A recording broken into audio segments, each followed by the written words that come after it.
we have live footage now of Hurricane Ian, and this is the Category 5 status. This is the most dangerous hurricane ever, and Hurricane Ian is rapidly intensifies as it nears landfall along Florida's southwest coast, gaining winds of 155 miles per hour. Can you see that?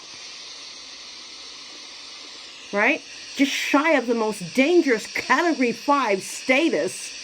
Damaging winds and rain lashed the state, and forecasters said the heavily populated Fort Myers area could be inundated by a storm surge of up to 18 feet. Look at that. And there's Hurricane Ian coming in there, really hot.